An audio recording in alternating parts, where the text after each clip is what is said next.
Sometimes you have to look back to move forward, back to where it all began. Most legendary stories have one beginning. Ours? It has four. The gallant pioneers. The four lads who had a dream that continues to be our reality. Our badge is the embodiment of this dream. Since 1872, it's been our legacy. Sure, it's changed over time, but what it stands for has remained the same. It's built into the fabric of our club, the fabric of our city, the fabric of the four, inspired by the first and inspired by the past. We were here before everyone else. Glasgow is our city and Ibrox is our home. Pride, loyalty, glory. But it's more than that. It signifies a way of life, the success, the legends who came, who saw, who conquered, the legends who are no longer with us, the heartache, the joy, the euphoria.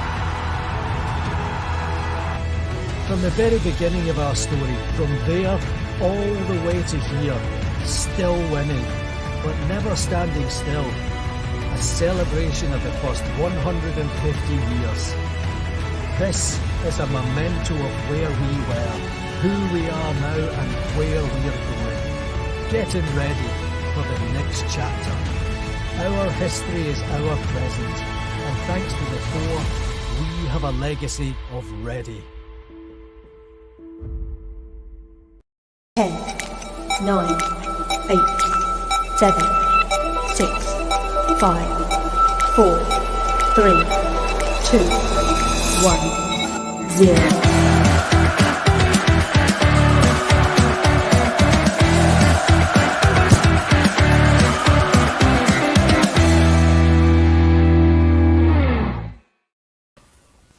Okay, folks, good morning from the Blue Heart 1872 podcast. But a strange one in a last minute thing here.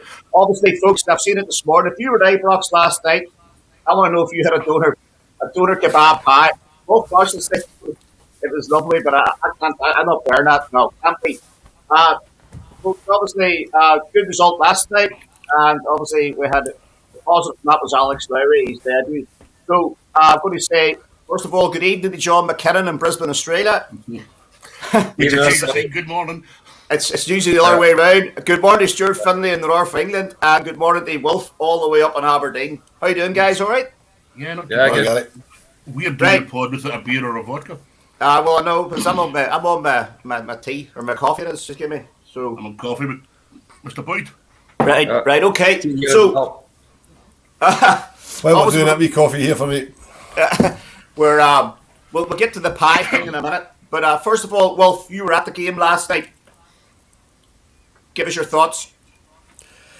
Just as everybody that watched it would have seen, just a routine cup win against a team that from the lower division. I mean, the important thing is to beat them. I don't think there was people predicting sort of 6, 7, 8s and 9s. I didn't think that was ever going to happen. It was one of those games. I think we could have scored as many as we wanted after we broke them down. They defended quite well till we opened the scoring, and then after that, we were never in any danger. I mean, like any one of the four of us could have played in goal. You know what I mean? Because McLaughlin had absolutely nothing to do apart from trying to fall over the ball after 4 minutes. But that was that was a bit of a heart-stopping moment early doors. But apart from that, no, very, very routine. Only worry is the injury to Hadji. Don't know how bad it is. John was saying before, John was saying when we were talking off air there that it looks quite a bad one. I've not seen it back, so I just think, by all accounts, it was. I just think when you see a player, go ahead, John. When you see a player down, I say when you see a player down injured and he's banging the ground and waving his arm up and all that to get medical help quickly, Yeah. I mean, he did walk off the pitch, so here's hope. Yeah.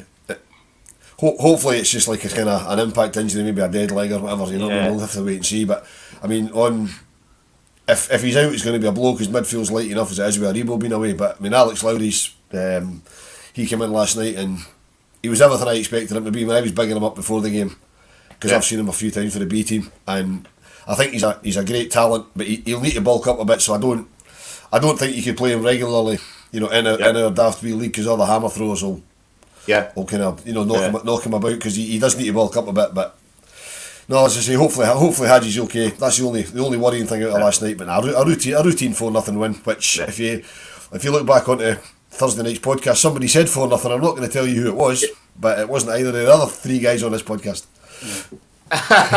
All right, okay. Well, it should have been 5 or 6. Well, we did miss a penalty too, didn't we? And I think we should have had another penalty. We should have had another 2, probably. Definitely should have had 1 second half. Yeah, and that was clear. That was clearer than the ones than the 2 that you gave. He gave. Now, did the ball cross the line, Stuart Finlay, for Eton in the first half? I don't think it did. From the camera angle, I don't think it did. I think I think it was borderline. That was just from the slight angle that the cameras were at. But yeah, it's one of those. The linesman definitely couldn't call it, because he was about 5 yards behind play. Well, he always is. Yeah, they always are. So, John, your thoughts on the game? What time was it in Australia when you were glued in? Did you watch 5:45 this morning. And you watch it at home, man, or did you go to a pub? Yeah, I watched it at home. Nah, we wouldn't put that on. You know what I mean? We wouldn't even get the turnout for that, as I said when Ricky was on, when we were on the other night with Ricky. But Wolves pretty much summed the game up. It's just a bit of a training exercise, to be honest with you, and it's good to see some of the boys that haven't been getting time. Probably a good game for Cedric Itten to play and get a full 90 minutes under his belt. Even though the opposition wasn't what he's going to be coming up against. Yeah, but it's quite funny. We'll go back to the 4-0 prediction. I'm sitting at 4-0, me and my boy watching the game. And once it slid in for and missed, the one that got squared across the goal, and he slid in. My boy says, "Oh, lucky you missed there." He says, "If you don't want him to score." I says, "Of course I want him to score. I don't care if he's score. I want it to be 7 now." You know what I mean? But yeah. Obviously, you're chatting about the Haji injury. One thing they did say last night when Haji was coming off, he did walk off the pitch, so that may signal that it's not as bad as we think. Yeah, the concern for me, Gary, is that it depends if there's any swelling. They might not be able to assess it till maybe Monday. So he might be even if it's not too bad, he might be a doubt for Wednesday. And Kent's missing on Wednesday, and obviously Aribo's still over in Africa, so we could be getting into Wednesday really, really, really light. But we'll just have to wait and see. There's no point in trying to second guess it. Just have to wait and see what they say about it. Yeah. Now we talk about. Go ahead, John. Does anybody know what's happening with Stephen Davis? He's back in training. Did Van Bronckhorst not say yesterday? Wolves usually I never seen. I'm sure. I think he said that Davis was due back, or he's back. I know Arfield and all are all back. They're close. I'm sure from memory. I'm sure he said Davis was going to be back with the training with the first team group in the coming week. All right. Okay. Right. I would imagine Wednesday will be far too soon for him. You know what I mean? Maybe see him at Dingwall. I don't know. Yeah. Now, obviously, last night somebody, Thomas McGee has. I'll just put it up here. He says 9 changes last night. Now, after the game, I don't want to pick him up, but it was 8 changes last night. But anyway. 8, right? 8. Fuck's sake, Wolf! Come on, give a guy a chance. It's a morning. So, Alan McCoy said last night after the game, if you watched it, we were talking about players that were given a chance, and he went straight on to Brandon Barker, and he says he done all right. But what Coyston basically was saying was he didn't do a fucking enough, to warrant his way into the team. Obviously, he's done all right. He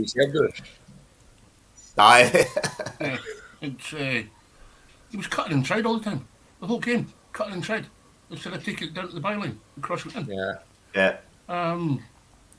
The performance last night just proved it. I mean, for me, I think the two, but him and Bakuna, for 2 players, there was no. They weren't even interested. That's what I think. Bakuna shows. I don't think you couldn't say they weren't interested, but I think there was a lot of pressure on Bakuna last night because he had to go out and put in a performance. And he showed some nice touches, but to me, it wasn't a player that was fighting to make that place his. He looked a player that was lacking severe confidence. My daughter summed up Bakuna's performance when she said that when he got the ball after about 70 minutes, she went, Christ, I forgot he was playing. Yeah. You know, that sums up his performance last night. And I'll be quite honest, I thought the same about Lundstrom. Well, she disagree. I thought Lundstrom was a decent game. Yeah, but I thought Lundstrom was good. But I thought he was never getting a mention, and I think he was bypassing the midfield. That's my opinion. I'm not saying he had a bad game, but it wasn't a good. In my opinion, it wasn't a good game. No. But there wasn't a determination there to make that place theirs. You know, for me, they didn't show enough to warrant a starting place when the rest of the players come back. But I think sorry, Stuart. I think it's very difficult to tell in a game like that because they put the game to bed and just went through the motions after that. I think it was just about getting game. There was no point in risking getting injured when we'd already had an early injury in Hadji. There's no point in anybody risking anything. The game was out of sight. As soon as we scored, the game was done. So you can't really draw any conclusions into how anybody plays. But I think Barker had to show a lot more. Bakuna, he's got a lot more in him, but I'm just not sure the system will play suits him. Go ahead, Stuart. What were you saying there? It's just the case that you just got to beat the team that's in front of you. So there wasn't possibly the chance to actually to shine because as Will said, once we scored, the game was basically over.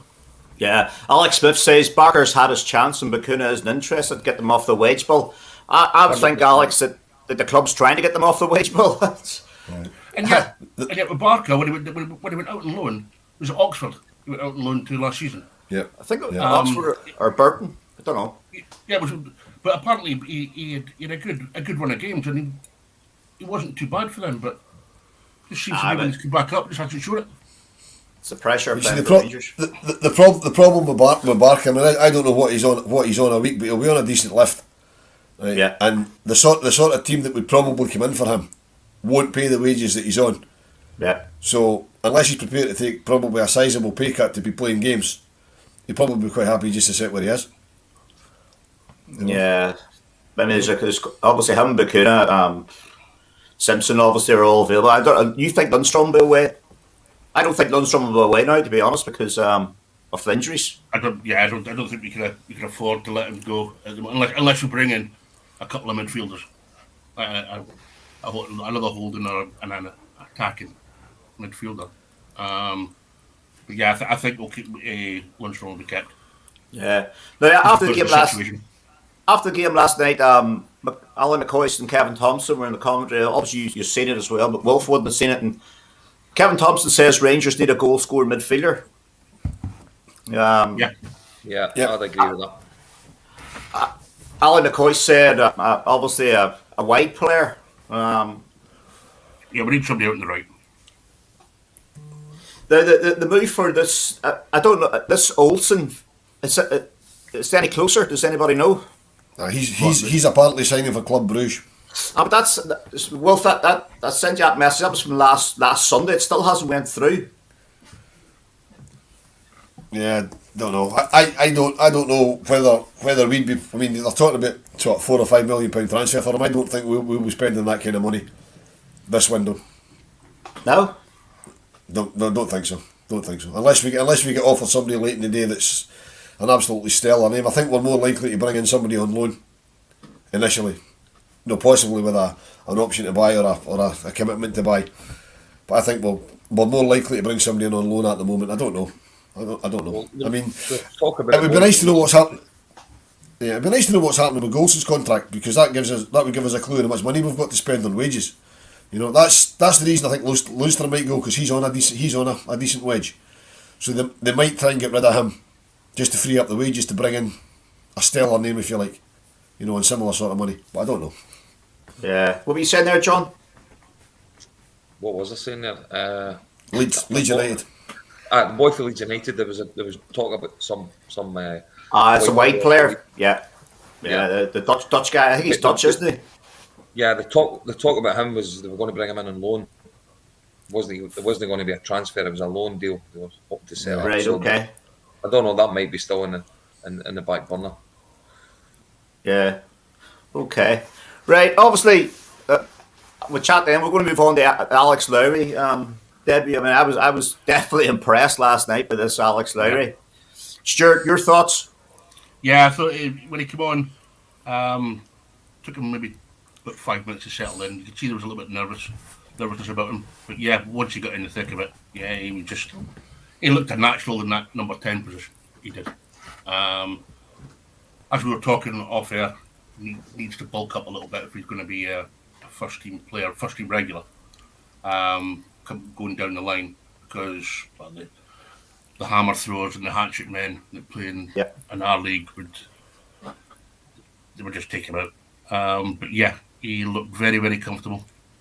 Took the goals like it was just a run in the mill. It was just like it was out in a training game. Controlled it, side foot, past the keeper into the net. Yeah, I was really impressed.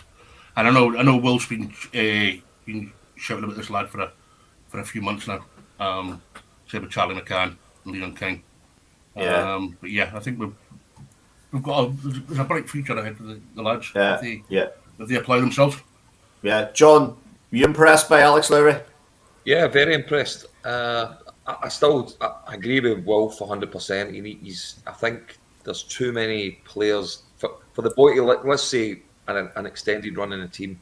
I think after 1-2 games, you'd need to take him out the team. I reckon he'd just get kicked to death, honestly. I reckon he would just get clobbered all over the pitch.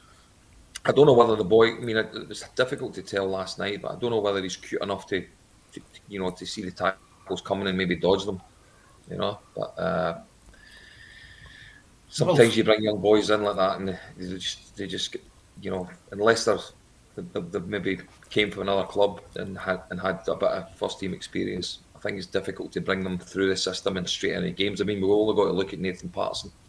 Although he was physically fit for it, but he couldn't break into the team. It's very difficult to break into Rangers. How did the young lad handle the hatchet men in the Lowry League? Yeah, he does. I mean, he does okay against them. I mean, he gets brushed off the ball. My concern isn't that they kick him off the park. It's that they just knock him off the ball because he's built like a negative. Yeah. It's they'll kind of, it won't even be that we get a free kick because they're going right through him. They're just kind of pushing him over, knocking him off. But I mean, if he sees it coming and he gets a bit of space, yeah, he's comfortable on the ball. He can keep possession. But the problem is the Lowland League's a lot lesser a level than the Premiership. And the guys in the Premiership, they're all seasoned pros. They know all the tricks. Yeah. They know all the hairs in the back of the leg stuff and the pull of the jersey and the wee rabbit punch in the kidneys that nobody will see, all that sort of stuff. That'll probably knock him off his game that he won't get in the Lowland League. Because some of the Lowland League guys that I've seen him play against, they're big and strong, but technically they're not very good. But he's going to be up against big, strong defenders that have got a bit about them technically because they're playing at a level. But I think if he's got all the ability, without any question, the lad's got all the ability. Charlie McCann's the same, got all the ability. And the good thing I like about Alex Lowry, particularly showed last night, he doesn't try anything fancy. And every time he passes the ball, he's on the move looking for it back. Yeah. I even noticed towards the end of the game, we were attacking and he passed the ball to, I can't remember who he passed it to, and the first thing he did was point to where he wanted it to go next. Yeah. This is an 18-year-old laddie making his first team debut for Rangers, pointing to seasoned first team regulars and say, right, just put it over there. The guy's confidence is phenomenal. Yeah, his interview after the game was really good as well. I haven't seen his interview on Premier. I've listened to his press conference, but I haven't seen what he said on Premier. I believe it was really good. I watched the game on Rangers TV, and Andy Little was the co-commentator, and what he said about him and Leon King, he said those boys have now been moved. He says into the first team dressing room. He said, and what the thing is there is when you're not in the first team, you've got a number on your training gear. He says, but when you move in, you put your initials on it. He said, and just getting that kit with your initials on it, he says, is a big boost for the boys getting in that dressing room. Yeah. So it only all goes well for the future, I think. Yeah, and obviously Kevin Thompson was on Premier last night, was waxing lyrical about Alex Lowry because Tomo knows him well from being in the academy. And he said he's already been on the phone to Rangers. looking to see if we get several times to try and get them down the several road. times to get a few kids out and loan, get them, get them. But as he said himself, Rangers probably prefer to keep them and keep them in that model, and that B, in that B league they're playing in. So, but he was obviously Leon King as well came on, Stuart, and what do you think? Didn't get long, Nick, but I thought he looked good. But yeah, he still looked composed in the ball. Still a young lad. Yeah, he hasn't turned down that big move for nothing. He knows he's got it in himself to stay with the Rangers and make a name for himself. He has. There's a confidence about the lad. Yeah, you can tell that just with the way, even just with the way he was sitting on the bench and talking about the other players. And then when he was out doing his warm-ups, you could see there's a confidence about the lad. Yeah. He's confident in his own ability. Yeah. Obviously, I keep going back to Wolf on these players because Wolf obviously watches these players a lot more than us. Wolf, Leon King, I mean, I remember you saying here in the podcast a while back that you didn't think he was physical enough. He wasn't. He needed beef out again. But he's done that. I mean, going into the first team, the first team environment, that's going to help him because he's training all the time with big strong professionals. He's certainly built himself up. I mean, you got to remember, Leon King's only 17. He's younger than Alex Lowry. So he's still got a lot of. I don't think he'll get a lot taller, but he'll certainly get up. He can get himself a bit bigger. But he's going to. The very fact he's training with the first team is going to bulk him up because he'll be doing exactly the same drills as they do. There'll be no, well, you're only a young lad, you can set this one out. Because he signed his new contract and they said you're part of the first team. He'll do everything they do, all the strength work and all that. So that's going to benefit Leon big time. You know what I mean? Yeah. And he's got the world at his feet. I mean, he's played a few games. I think he first came in, he was 16 when he first came into the first team. And played a couple of games, and I think he's a great talent going forward. But I mean, the thing for me last night. Tournament? Yeah, he played the Leon tournament. He did, yeah. But the thing that got me last night, I tweeted about it last night. I never dreamt I'd ever see a player called Leon playing for Rangers, let alone see a player called Leon replacing a player called Leon. Yeah, Mr. Palagas. Right, okay. I'm just lucky it wasn't against a team called Leon. Robbie Ferguson says, I've watched the kid. I take it this is Leon King from under 14s. He won't be bullied. Another kid to watch out for in the B team is McCausland. He's a real prospect for the future. Wolf, yeah? Yeah, McCausland's a good player, yeah, he's decent. But you can't, the problem is, we've got a number of players that are of a similar level, but you can't bring too many through at the same time. I mean, you'll not get another class of 92. That's a one-off. You've got to bring these guys through gradually. The good thing is that they're all 17, 18, so they can stay in the B team for a couple of years because you can play in the B team till you're 20. Because after that, there is no pathway at Rangers. Because from 20 to the first team, there's nothing. There's no reserve league. There's no 23s. There's just nothing. Which is why you see guys like Stephen Kelly going out on loan because it's either that or they don't play football. Yeah. So if we can get guys like Alex Lowry, Charlie McCann into the first team, get them a bit of first team experience, and then by the age of sort of 19, the sort of age that Nathan Patterson was when we got rid of him. Sorry, when we sold him, we didn't get rid of him when we sold him. Yeah. When we, if you can get them established first team players by 1920, then the boys like McCausland and McCann, they're coming up behind them and they're basically just replacing them, and it's the conveyor belt that we need. Because there's guys behind them, there's young lads like Robbie Fraser at fullback, and guys like that. They can be equally as good, but you just need to. You can't fill the team with too many kids at the same time. But they're all getting days here and days there training with the first team, which is good. But I mean, what they really need to do is make sure that this B team one season experiment isn't an experiment. They need to at least keep a team in the Lowland League. Yeah. I mean, ideally, the B team should be able to join the league structure and be playing in League 1, League 2 against teams like Stirling and Albion, because that will only benefit the guys. But understandably, these teams don't want that, because it means one or two of them is going to have to drop out, because if we get in, that other lot will get in. But that's the only thing really that's going to benefit it going forward. Yeah, okay. Obviously, Craig Mackenzie saying Rangers are possibly the worst team out there for giving youth a chance. Every other team in the SPL have 18 to 19-year-olds starting games with no problems. same as teams in the big leagues in Europe. Wayne Rooney played for Everton at 16 as an example. If you're good enough, age shouldn't matter. Anybody want to comment on that? Yeah, I mean, I get his point, but I mean, for guys like Rooney, prestigious talent, again, a one-off, first team regular at Everton at 16, retired at 31, 32, because he was burnt out. It's all about miles in the legs. If you put these young guys in too soon, by the time they're at their prime, they're knackered, they're finished. Yeah, yeah. You know, that's possible why Connor Goldson looks as fresh as he does, because he missed 3 years of football. So he's got 3 years less miles in his legs of another centre half of his age. Just the way I see it. I was going to say earlier on, right, we go back to, and I know it's different days and all that, but in the current climate in football, do we think Derek Johnstone would have went in as a 16-year-old, and currently would he walk into a Rangers team as a 16-year-old?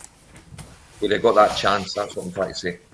Yeah, nowadays, they go back then. Yeah. You know, that'd be an interesting one. Yeah. Well, you've also got the bit. I mean, particularly for a club like Rangers, right? I mean, Alex Lowry came in last night and played well, and he's getting all the plaudits today, quite rightly. He could have come in last night and froze, and everybody would say the boys no got it. I mean, look at James Sands. He got thrown in on Tuesday night at Pataudry, right? And he's played first team football, and okay, it's in the United States. He's played first team football and won a championship in America. Come in, he wasn't a standout against Aberdeen, and he was getting a load of stick off a section of support. So if you throw the young kids in and it doesn't work, you know, the young players are going to get stick, and they can't all handle that. Some of them will take it personally. So you've got to be very, very careful. It has changed days. I mean, social media has just made it really, really difficult for young players to come in. Yeah, you know? yeah. But I mean, Nick, it's all right saying that, you know, this guy's saying there about Wayne Rooney, but Wayne Rooney is a exceptional talent, and at his age, that was Apologies, I'm going to have to go to the door. Somebody... Postman. But Wayne Rooney was an exceptional talent. You know, there's difference. You know, throwing him at 16 because Wayne Rooney probably at 16 was good enough and had the physique and to play in the first team. Yeah, I mean, you get guys like that. I mean, you know, Paul Gascoigne came into the Newcastle team as what 16, 17-year-old. You know, you get exceptional talents. We're not saying for a minute that any of these guys could be as, I mean, they could be as good as him. We don't know, but like I say, my concern is if they play too much football at an early age, it burns them out. Yeah. Particularly with the pressures on players. You know. Yeah. I mean, these days if they've got a little niggle, they won't play. Yeah. You know, whereas back in the day, they just wanted to play. Yeah. That's true. But obviously, there's a few things coming in here. Obviously, Robbie, we'll put this up anyway. Is Suter staying at Hearts till the summer? Question mark. Will Suter be at Rangers? I believe. Sorry, Gary. I got a message here just before we went on air. Apparently, he's been left out of their squad today for their game at Auchinleck in the Cup. I don't know if that means anything, but apparently he's not in the Hearts match day squad today, so I don't know if that means anything. I'm probably scared of getting playing against my granddad's old team because my granddad used to play for the Talbot. Well, obviously, they plays for Hearts today. He's cup tied in the Cup. So exactly. Yeah. So that makes you think: are they looking to punt them to us? Yeah. You know? And they want that as a bargaining chip, whereas we can say, well, we're not going to pay what you want because we can't play him in the cup games. Yeah. Right, fair enough. So he's left out of the squad. Well, that's interesting then. Okay, obviously, different football is a doner kebab at Ibrox. The doner kebab pie. I fucking can't believe that. I could go on right now. Aye. I was a bit shocked. They've started the last kind of year or so that we've been in the games. They've started having a pie of the month, and there's been some crack. The catering at Ibrox, the normal pies are rotten, right? But I usually, they are. I mean, the steak pies and the mince pies, they're no great, but the pies of the month have been quite good. You know, there's been a chicken and haggis, and there's been what else? There's been a few chicken and black pudding, a few bits and pieces like that. I went in last night and I thought, my old mate Tommy was in the chair. He says, "What you want?" And I says, "Well, I'm one of those pies of the month." I thought, doner kebab pie. That's interesting. And it was basically it was what it sounds like. It was doner meat in a pie crust, right? Complete with chili sauce. It was fabulous. It was absolutely fabulous. Best thing I've eaten at football in a long time. Really, really nice. I had to laugh when Mo was on flag bearing for her 50th birthday. We were in the wee bit in the government stand, no, with the ambulance. Yes. That in that corner. Jim Hanna gave us the tickets to go and get our pie at half time. And I went up and I stood there, and they had sold out the mince pies and steak pies, and they had a goat's cheese and butternut squash pie. I never thought I'd see that at a fucking football game. I'm guessing that was as bad as it sounds. Right, Yeah. sounds it. Only ate it because I was hungry. Right, I'm going to put this up. So Martin has said, "Good morning, gents." Now, I was telling Morning, Martin, Morning. Martin this morning about this pie, and Martin said, "No wonder fans are fucking dropping like flies at football eating that." It must have been quite popular because I've had a few comments on my social media from guys that were at the game that wanted to try it, but it was sold out in the area they were in. So I don't know if they didn't have very many or if it was quite popular, but it was certainly I managed to get one up in the club deck, and that was lovely. It was nice. It's one good thing with Scottish football. They'll put anything in a pie crust. Yeah. They will Well, it seems- put anything in a pie crust. Yeah, seems that way. Well, at least you enjoyed it, anyway, Wolf. It seems quite popular, anyway, on Twitter this morning. The pies. It was lovely. It was lovely. It's just heart attack in a fucking minute. It's just Yeah. a heart attack looking at eating that doner kebab and oh no, man, not that pie. Gary, that's why I went out for a 10k run this morning when you messaged about going on the podcast. That's why I didn't get your message till just when I got it. I was waiting for a run to try and run it off. Because Stuart messaged me saying Will's probably out walking the dog or out for a run. Yeah. No, I left Carol walking the dog. I went out for a run this morning because I'm getting over a stomach injury. So I thought I'll go out and see how I do this morning. She can take the dog out. So Good. she must have Okay, tired then. him out. He's lying here sleeping. So Right, well, there's no other comments coming in about the pie. Anyway, there's no other. Maybe the fans are all still in their beds. They're probably all hanging. So I wonder if they use that pie of the month in hospitality in the Thornton Suite. I don't think that'll be the Thornton Suite. You get a pie at half time. Steak pies at half time in it, the Thornton Suite, but I don't think the doner kebab will be in there. Anyway, Here, I've got a funny story actually. You talk about the Thornton Suite when Gary McSwiggan was at Rangers. Remember the Aberdeen game that got called off about 2:45? yes, yeah. Aye. Yeah. Well, Gary gave me tickets for the players' lounge, so I gave them to my old man. Right, my old man's passed away now, but I gave him the hand. I says, right, get into this players' lounge. I says, you need to behave yourself and watch what you're doing in there, and watch what you take to the game with you. Right. The game's off, so we get into the players' lounge, and there's the old man. Before this is before the game. The game. Oh fuck! Tell a lie. It says a different game. We got them for this game. It was actually Aberdeen, but the game was on. So they've got all the wee pies, the wee tiny pies, and the cakes with the RFC on it and all that. So they all start getting up into the main stand. He starts stuffing all these pies and cakes in his coat pocket. Right? I says, for fuck's sake! I says, you gotta fucking behave yourself. I says, they'll do for half time. I said, you come back in here at half time. He says, all day. Start taking them back and putting them back. I said,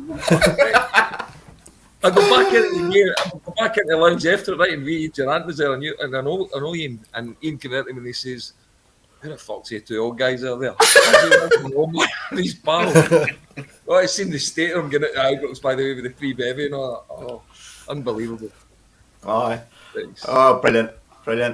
Anyway, so what are you up to today then, lads? Or it's bedtime for you, John McKinnon. You'll be going to your bed. No, it's not. It's only 9 o'clock. Night's still young, Gary. Is it? I'm going out for a 10-mile walk. 10 mile. Yeah, I do 10 mile. Get me breakfast on somewhere on my way, you know. Wolf's putting you to shame. He runs it.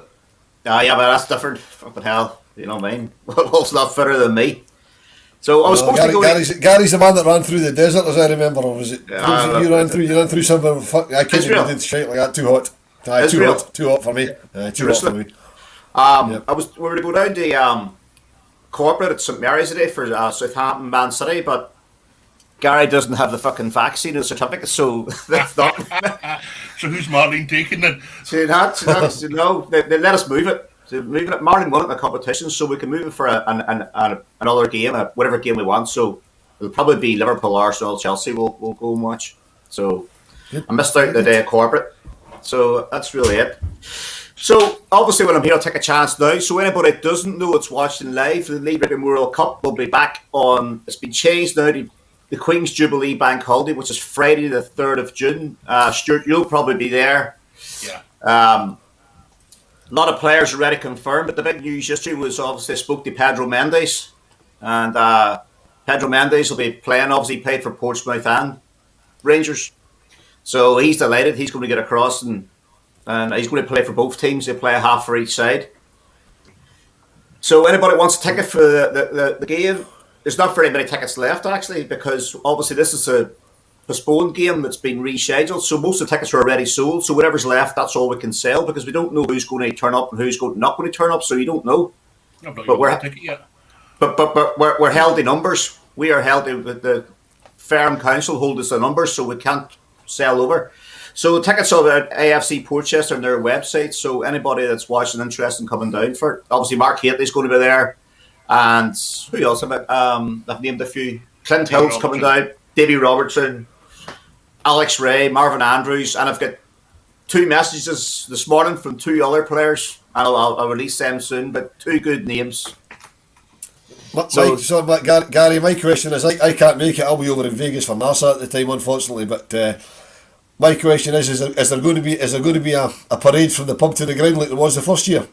Absolutely, yes, absolutely. Was it the Corby foot band turned up in the garden of the pub and marched everybody at the stadium? Yeah, that was brilliant. Corby, that was brilliant. And Johnson True Blues from Liverpool. Yeah. They're coming back. Yeah, they're coming back, and maybe a third band as well. But the funny thing is, the last time we had the game, Darren Anderton got stuck between the 2 bands in his car. Yeah. And he couldn't get. So Darren Anderton obviously doesn't know what the fuck's going on here. A marching band.